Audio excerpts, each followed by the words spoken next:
현재 아금지송 대준제를 살펴보고 있습니다. 앞에 부분은 이미 말했거니와 여기서 대준제를 지성한다고 하였는데 왜 하필이면 대준제라고 하였을까?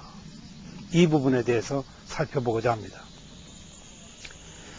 우리가 84,000 보살님들과 84,000 부처님의 명호를 동시에 부른다고 하는 것이 어떻게 가능한가?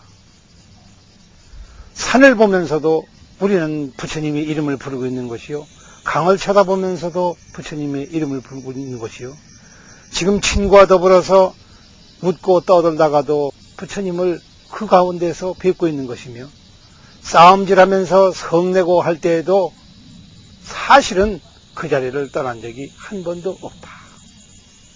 부처님은 떠나고 말고 할 것이 없다.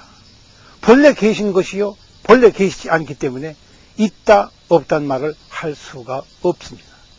그런데 이 자리에서 우리는 대준제보살의 명호를 시송한다고 합니다. 그래야 많은 사람들이 대준제 진언을 외운다, 천수경을 외운다, 관세음보살의 명호를 외운다, 본신미멸자 대명왕 진언을 외운다 등등 이렇게 나누어서 이름을 부를지언정 그것은 겉이름이요, 실제로는 전혀 그들과는 상관이 없다. 대준제보살의 이름은 우리가 일상생활을 할 때 그러하듯이 단 한 번도 그 이름을 부른 적이 없지만 늘상 동거하며 통행하고 그래야 같이 다니고 같이 머물러 있기 때문에 한 방을 쓰면서 내가 걸을 때에는 대준제보살도 같이 걷고 내가 앉아있을 때에는 대준제보살도 그와 같이 앉아있기 때문에 이것을 내 마음대로 손안에 쥐고 노는 염주라고 그렇게 했습니다. 염주라고 하는 것은 모양새가 둥글다고 해서 염주가 되는 것이 아니요, 개수가 많다고 해서 그렇게 되는 것이 아니며, 오색 찬란하다고 해서 염주가 되는 것이 아니라 내 마음속에 늘상 떨어지지 아니하고 내 손아귀에 늘상 그 안에 있으면서 한 번도 떠난 적이 없으며, 그렇다고 해서 그것이 나와 더불어 있다고 해서 내가 곧 그것이 되는 것도 동시에 아니기 때문에 염주라 이렇게 부른다. 대준제라고 하는 것은 소위 저 84,000 부처님이 84,000 명호가 모조리 다 이 안에 들어있기 때문에 그와 같이 부릅니다. 관세음보살이라고 하는 것이 그렇습니다. 84,000 부처님과 모든 일체 보살님들의 명호가 그 안에 들어있습니다.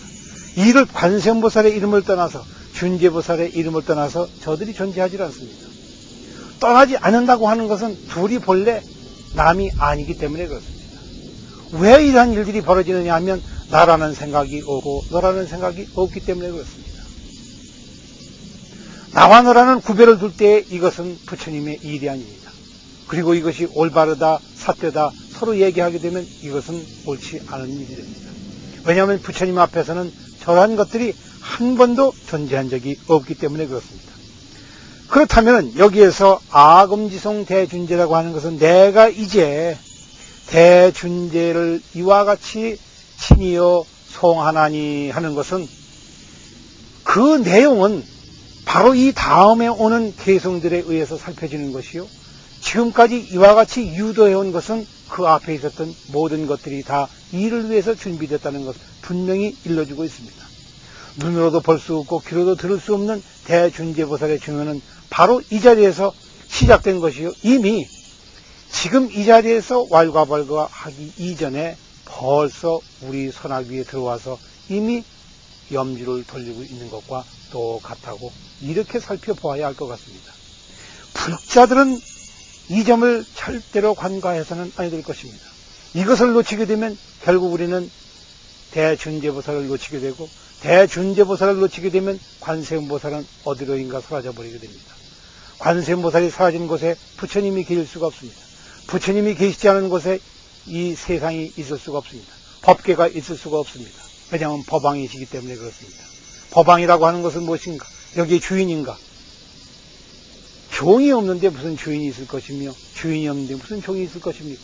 이런 것들은 다 우리가 스스로 깨우치지 못했을 때를 빌려서 하는 일이며 실제로는 저런 것들이 하나도 없는 줄을 또다시 한번 되돌켜 봐야 할 것입니다.